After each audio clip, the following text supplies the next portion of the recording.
Hi everyone, this is Robert. Welcome to The Well-Told Tale. Every week we bring you the finest science fiction and fantasy stories ever written.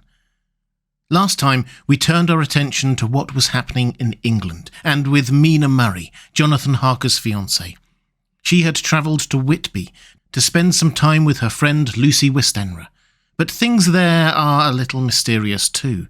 There's the old man with his talk of empty graves, the curious activity of Renfield in the local lunatic asylum, the storm, the Russian ship just off the coast, and Lucy's odd sleepwalking habit.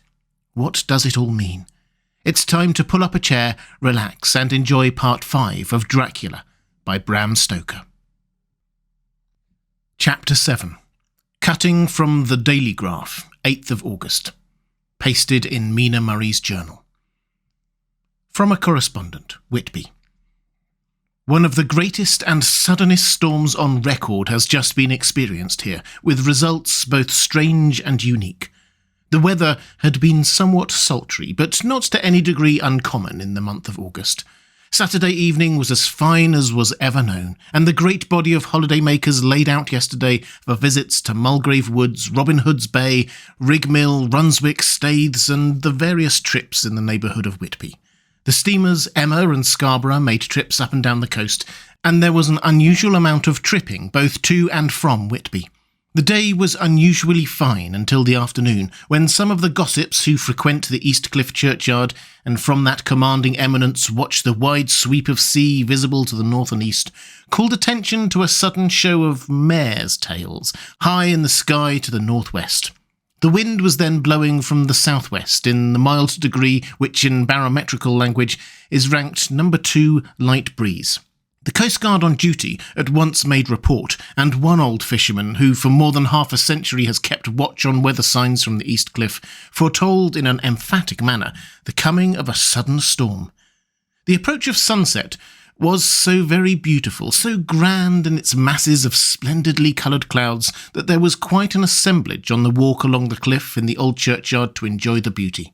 Before the sun dipped below the black mass of Kettleness, standing boldly athwart the western sky, its downward way was marked by myriad clouds of every sunset colour, flame, purple, pink, green, violet, and all the tints of gold, with here and there masses not large, but of seemingly absolute blackness, in all sorts of shapes, as well outlined as colossal silhouettes. The experience was not lost on the painters, and doubtless some of the sketches of the prelude to the great storm will grace the RA and the RI walls in May next. More than one captain made up his minds there and then that his cobble or his mule, as they termed the different classes of boats, would remain in the harbour till the storm had passed. The wind fell away entirely during the evening, and at midnight there was a dead calm, a sultry heat, and that prevailing intensity which, on the approach of thunder, affects persons of a sensitive nature. There were but few lights in sight at sea, for even the coasting steamers which usually hug the shore so closely kept well to seaward, and but few fishing boats were in sight. The only sail noticeable was a foreign schooner with all sails set, which was seemingly going westwards. The foolhardiness or ignorance of her officers was a prolific theme for comment while she remained in sight, and efforts were made to signal her to reduce sail in face of her danger. Before the night shut down, she was seen with sails idly flapping as she gently rolled on the undulating swell of the sea, as idle as a painted ship upon a painted ocean. Shortly before 10 o'clock, the stillness of the air grew quite oppressive, and the silence was so marked that the bleating of a sheep inland or the barking of a dog in the town was distinctly heard, and the band on the pier, with its lively French air, was like a discord in the great harmony of nature's silence. A little after midnight came a strange sound from over the sea, and high overhead the air began to carry a strange, faint, hollow booming. Then, without warning, the tempest broke, with a rapidity which at the time seemed incredible and even afterwards is impossible to realise. The whole aspect of nature at once became convulsed. The waves rose in growing fury, each overtopping its fellow, till in a very few minutes the lately glassy sea was like a roaring and devouring monster. White-crested waves beat madly on the level sands and rushed up the shelving cliffs. Others broke over the piers, and with their spume swept the lanterns of the lighthouses which rise from the end of either pier of Whitby harbour.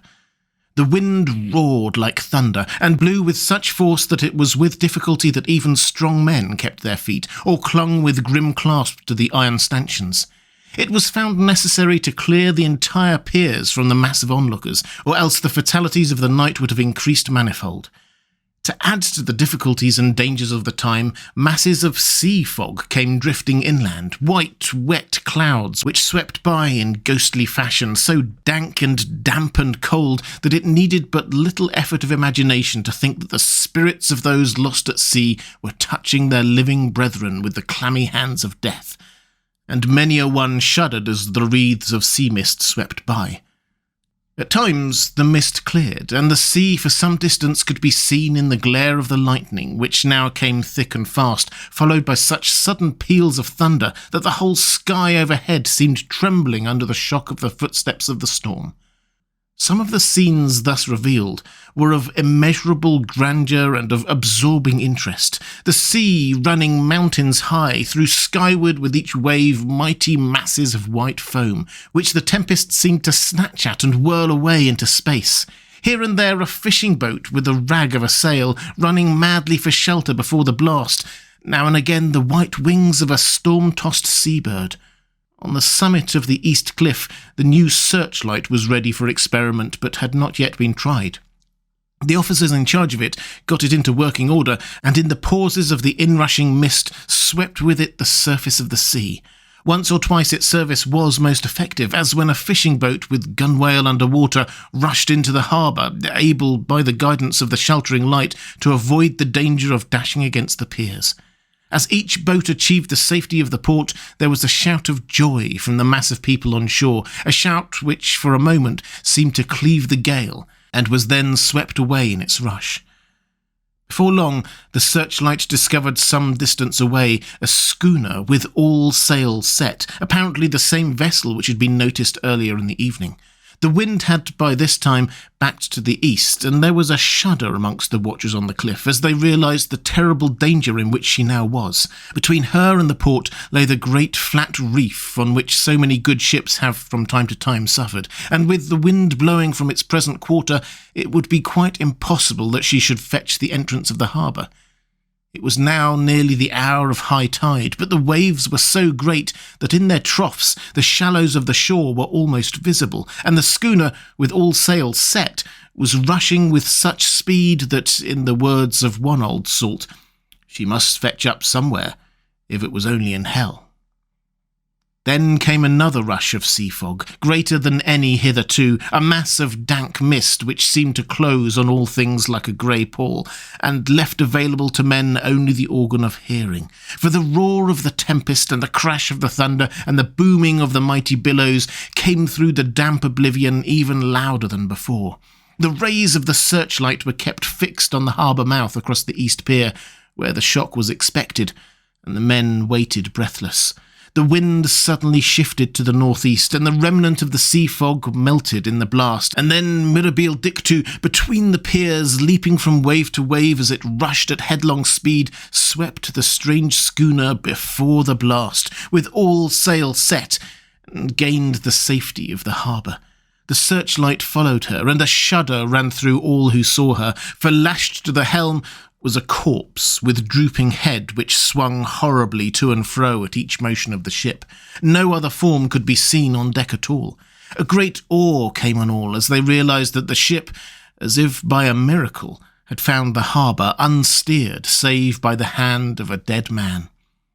However, all took place more quickly than it takes to write these words. The schooner paused not, but rushing across the harbour, pitched herself on that accumulation of sand and gravel washed by many tides and many storms into the southeast corner of the pier jutting under the east cliff, known locally as Tate Hill Pier.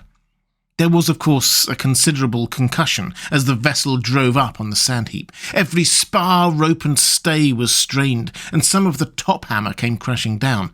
But strangest of all, the very instant the shore was touched, An immense dog sprang up on deck from below, as if shot up by the concussion, and running forward, jumped from the bow on the sand, making straight for the steep cliff where the churchyard hangs over the laneway to the east pier so steeply that some of the flat tombstones, thrusteens or through stones as they call them in the Whitby vernacular, actually project over where the sustaining cliff has fallen away. It disappeared in the darkness, which seemed intensified just beyond the focus of the searchlight. It so happened that there was no one at the moment on Tate Hill Pier, as all those whose houses are in close proximity were either in bed or were out on the heights above. Thus, the coast guard on duty on the eastern side of the harbour, who at once ran down to the little pier, was the first to climb on board. The men worked the searchlight after scouring the entrance of the harbour without seeing anything, then turned the light on the derelict and kept it there. The coast guard ran aft, and when he came beside the wheel, bent over to examine it, and recoiled at once, as though under some sudden emotion. This seemed to pique general curiosity, and quite a number of people began to run. It is a good way round from the west cliff up by the drawbridge to Tate Hill Pier, but your correspondent is a fairly good runner, and came well ahead of the crowd. When I arrived, however, I found already assembled on the pier a crowd, whom the coast guard and police refused to allow to come on board. By the courtesy of the chief boatman, I was, as your correspondent, permitted to climb on deck, and was one of a small group who saw the dead seaman whilst actually lashed to the wheel. It was no wonder that the coast guard was surprised, or even awed, for not often can such a sight have been seen. The man was simply fastened by his hands, tied one over the other, to a spoke of the wheel. Between the inner hand and the wood was a crucifix, the set of beads on which it was fastened being around both wrists and wheel, and all kept fast by the binding cords. The poor fellow may have been seated at one time, but the flapping and buffeting of the sails had worked through the rudder of the wheel and dragged him to and fro, so that the cords with which he was tied had cut the flesh to the bone. Accurate note was made of the state of things, and a doctor, Surgeon J.M. Caffin of 33 East Elliot Place, who came immediately after me, declared, after making examination, that the man must have been dead for quite 2 days. In his pocket was a bottle, carefully corked, empty save for a little roll of paper, which proved to be the addendum to the log. The coastguard said that the man must have tied up his own hands, fastening the knots with his teeth. The fact that a coastguard was the first on board may save some complications later on in the Admiralty Court, for coastguards cannot claim the salvage, which is the right of the first civilian entering on a derelict. Already, however, the legal tongues are wagging, and one young law student is loudly asserting that the rights of the owner are already completely sacrificed, his property being held in contravention of the statutes of Mortmain, since the tiller, as emblemship if not proof of delegated possession, is held in a dead hand. It is needless to say that the dead steersman has been reverently removed from the place where he held his honourable watch and ward till death, a steadfastness as noble as that of the young Casablanca, and placed in the mortuary to await inquest. Already the sudden storm is passing, and its fierceness is abating. Crowds are scattering homeward, and the sky is beginning to redden over the Yorkshire wolds. I shall send, in time for your next issue, further details of the derelict ship which found her way so miraculously into harbour in the storm. Whitby, 9th of August. The sequel to the strange arrival of the derelict in the storm last night is almost more startling than the thing itself. It turns out that the schooner is a Russian from Varna and is called the Demeter. She is almost certainly in ballast of silver sand, and with only a small amount of cargo, a number of great wooden boxes filled with mould. This cargo was consigned to a Whitby solicitor, Mr. S.F. Billington of 7 the Crescent, who this morning went aboard and formally took possession of the goods consigned to him. The Russian consul, too, acting for the charter party, took formal possession of the ship and paid all harbour dues, etc. Nothing is talked about here today except the strange coincidence. The officials of the Board of Trade have been most exacting in seeing that every compliance has been made with existing regulations. As the matter is to be a 9 days' wonder, they are evidently determined that there shall be no cause of after-complaint.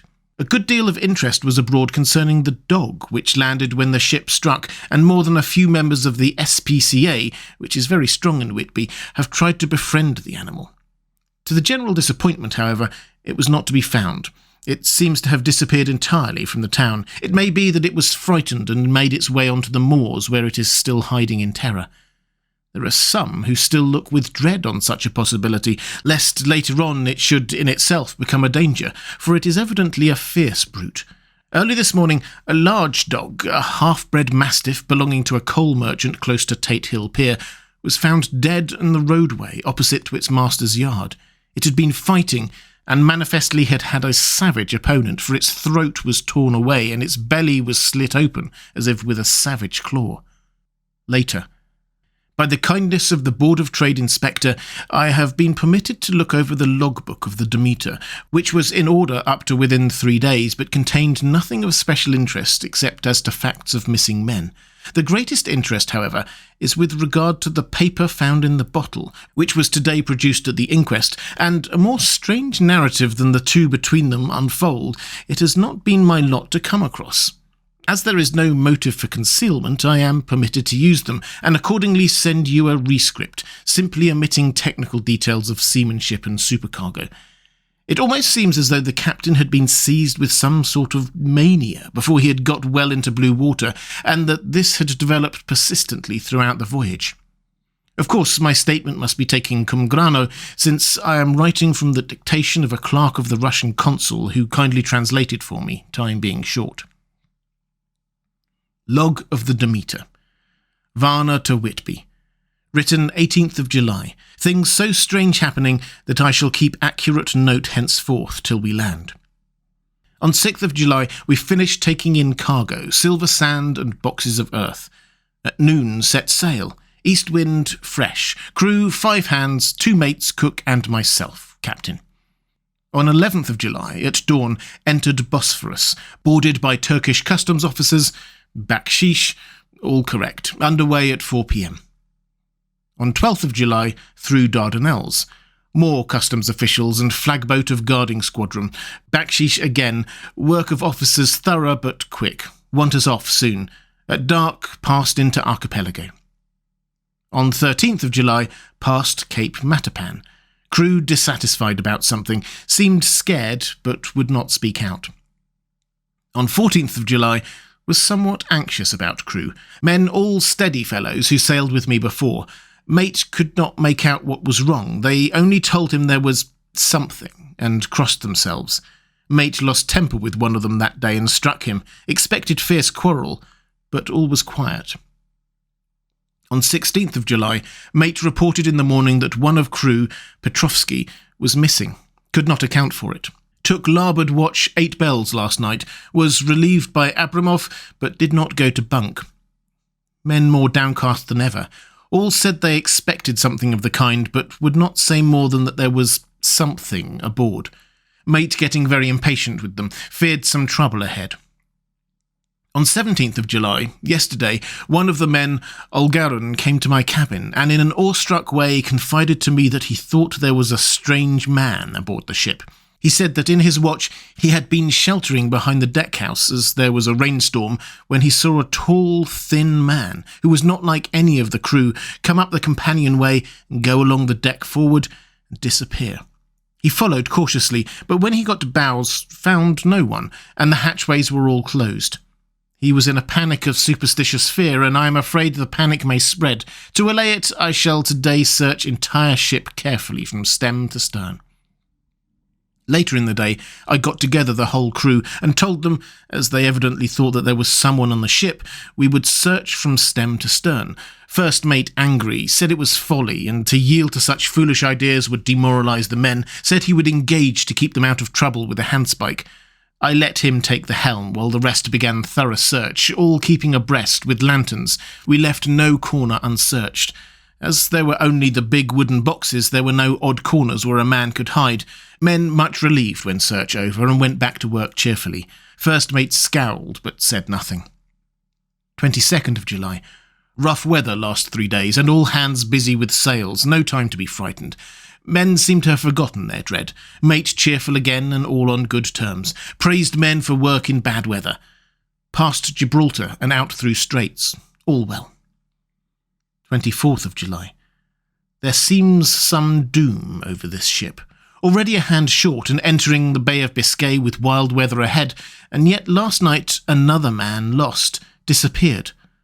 Like the first, he came off his watch and was not seen again. Men all in a panic of fear sent a round robin asking to have double watch as they fear to be alone. Mate angry, fear there will be some trouble as either he or the men will do some violence.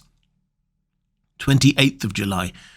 4 days in hell, knocking about in a sort of maelstrom and the wind of a tempest. No sleep for anyone, men all worn out. Hardly know how to set a watch, since no one fit to go on. Second mate volunteered to steer and watch and let men snatch a few hours' sleep. Wind abating, seas still terrific, but feel them less as ship is steadier. 29th of July. Another tragedy. Had single watch tonight as crew too tired to double. When morning watch came on deck, could find no one except steersman. Raised outcry and all came on deck. Thorough search, but no one found. Are now without second mate and crew in a panic. Mate and I agreed to go armed henceforth and wait for any sign of cause. 30th of July. Last night. Rejoiced we are nearing England. Weather fine, all sails set. Retired, worn out, slept soundly. Awaked by mate telling me that both man of watch and steersman missing. Only self and mate and 2 hands left to work ship. 1st of August. 2 days of fog and not a sail sighted. Had hoped when in the English Channel to be able to signal for help or get in somewhere. Not having power to work sails, have to run before the wind. Dare not lower, as could not raise them again. We seem to be drifting to some terrible doom. Mate now more demoralised than either of men. His strong nature seems to have worked inwardly against him. Men are beyond fear, working stolidly and patiently with minds made up to worst. They are Russian, he Romanian. 2nd of August, midnight. Woke up from few minutes' sleep by hearing a cry seemingly outside my port. Could see nothing in fog. Rushed on deck and ran against mate. Tells me he heard cry and ran, but no sign of man on watch. 1 more gone. Lord help us. Man says we must be past Straits of Dover, as in a moment of fog lifting he saw North Foreland just as he heard the man cry out. If so, we are now off in the North Sea, and only God can guide us in the fog, which seems to move with us, and God seems to have deserted us. 3rd of August. At midnight I went to relieve the man at the wheel, and when I got to it, found no one there. The wind was unsteady, and as we ran before it, there was no yawning. I dared not leave it, so shouted for the mate. After a few seconds, he rushed up on deck in his flannels. He looked wild-eyed and haggard, and I greatly fear his reason has given way. He came close to me and whispered hoarsely with his mouth to my ear, as though fearing the very air might hear. "It is here. I know it now. On the watch last night I saw it like a man, tall and thin and ghastly pale. It was in the bows and looking out. I crept behind it and gave it my knife, but the knife went through it, empty as the air." And as he spoke, he took his knife and drove it savagely into space. Then he went on, "But it is here, and I'll find it. It is in the hold, perhaps in one of those boxes. I'll unscrew them one by one and see. You work the helm." And with a warning look and his finger on his lips, he went below. There was springing up a choppy wind, and I could not leave the helm. I saw him come out on deck again with a tool chest and a lantern and go down the forward hatchway. He is mad, stark raving mad, and it's no use my trying to stop him. He can't hurt those big boxes. They are invoiced as clay, and to pull them about is as harmless a thing as he can do. So here I stay, and mind the helm, and write these notes. I can only trust in God, and wait till the fog clears. Then, if I can't steer to any harbour with the wind that is, I shall cut down sails and lie by, and signal for help. It is nearly all over now. Just as I was beginning to hope that the mate would come out calmer, for I heard him knocking away at something in the hold, and work is good for him, there came up the hatchway a sudden, startled scream, which made my blood run cold, and up on the deck he came as if shot from a gun, a raging madman, with his eyes rolling and his face convulsed with fear. "Save me! Save me!" he cried, and then looked round on the blanket of fog. His horror turned to despair, and in a steady voice he said, You had better come too, Captain, before it is too late. He is there. I know the secret now. The sea will save me from him, and it is all that is left." Before I could say a word or move forward to seize him, he sprang on the bulwark and deliberately threw himself into the sea.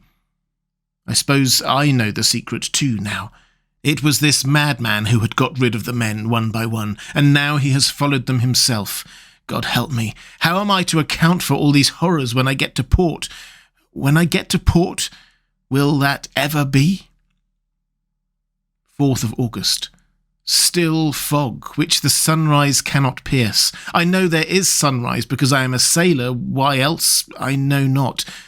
I dared not go below. I dared not leave the helm, so here all night I stayed, and in the dimness of the night I saw it. Him. God forgive me, but the mate was right to jump overboard. It was better to die like a man, to die like a sailor in blue water. No man can object. But I am captain. I must not leave my ship.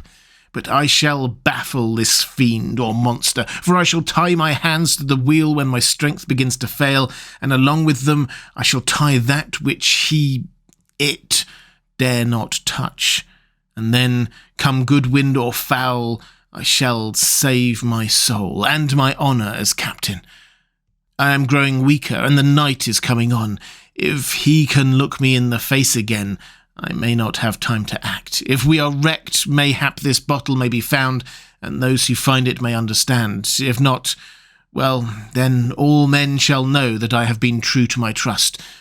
God, the Blessed Virgin, and the saints help a poor, ignorant soul trying to do his duty. Of course, the verdict was an open one. There is no evidence to adduce, and whether or not the man himself committed the murders, there is now none to say. The folk here hold almost universally that the captain is simply a hero, and he is to be given a public funeral. Already it is arranged that his body is to be taken with the train of boats up the Esk for a piece, and then brought back to Tate Hill Pier and up the Abbey steps, for he is to be buried in the churchyard on the cliff. The owners of more than 100 boats have already given in their names as wishing to follow him to the grave. No trace has ever been found of the great dog, at which there is much mourning, for with public opinion in its present state, he would, I believe, be adopted by the town. Tomorrow we will see the funeral, and so will end this one more mystery of the sea. Mina Murray's Journal. 8th of August. Lucy was very restless all night, and I too could not sleep. The storm was fearful, and as it boomed loudly among the chimney pots, it made me shudder. When a sharp puff came, it seemed to be like a distant gun. Strangely enough, Lucy did not wake, but she got up twice and dressed herself. Fortunately, each time I awoke in time and managed to undress her without waking her and got her back to bed. It is a very strange thing, this sleepwalking, for as soon as her will is thwarted in any physical way, her intention, if there be any, disappears, and she yields herself almost exactly to the routine of her life. Early in the morning, we both got up and went down to the harbour to see if anything had happened in the night. There were very few people about, and though the sun was bright and the air clear and fresh, the big grim-looking waves, that seemed dark themselves because the foam that topped them was like snow, forced themselves in through the narrow mouth of the harbour, like a bullying man going through a crowd. Somehow I felt glad that Jonathan was not on the sea last night, but on land. But, oh, is he on land or sea? Where is he, and how? I'm getting fearfully anxious about him. If I only knew what to do and could do anything. 10th of August. The funeral of the poor sea captain today was most touching. Every boat in the harbour seemed to be there, and the coffin was carried by captains all the way from Tate Hill Pier up to the churchyard. Lucy came with me, and we went early to our old seat, whilst the cortege of boats went up the river to the viaduct and came down again. We had a lovely view, and saw the procession nearly all the way. The poor fellow was laid to rest quite near our seat, so that we stood on it when the time came and saw everything. Poor Lucy seemed much upset. She was restless and uneasy all the time, and I cannot but think that her dreaming at night is telling on her.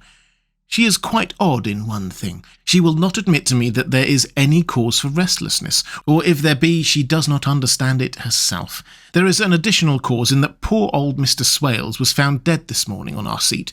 his neck being broken. He had evidently, as the doctor said, fallen back in the seat in some sort of a fright, for there was a look of fear and horror on his face that the men said made them shudder. Poor dear old man. Perhaps he had seen death with his dying eyes. Lucy is so sweet and sensitive that she feels influences more acutely than other people do. Just now, she was quite upset by a little thing which I did not much heed, though I am myself very fond of animals. One of the men who came up here often to look for the boats was followed by his dog. The dog is always with him.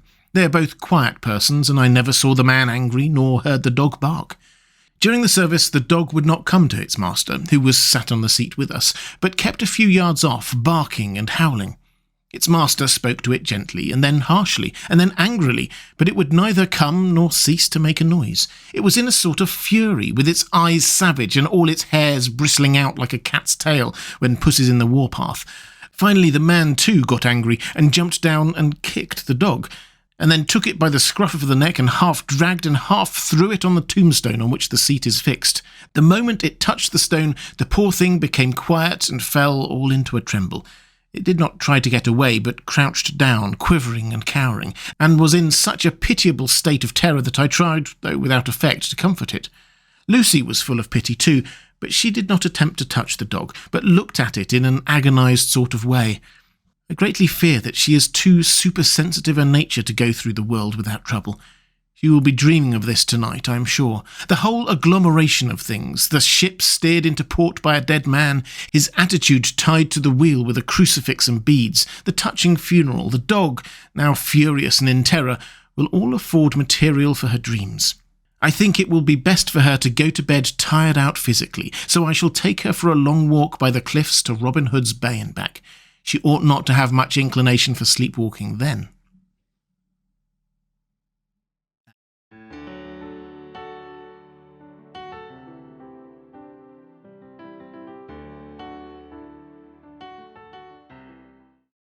And welcome back. I hope you enjoyed part 5 of Dracula. If you would like to support The Well Told Tale, the best way to do that is on Patreon at patreon.com/thewelltoldtale. There's a link in the description. I'll be back next time with part 6. I hope you can join me.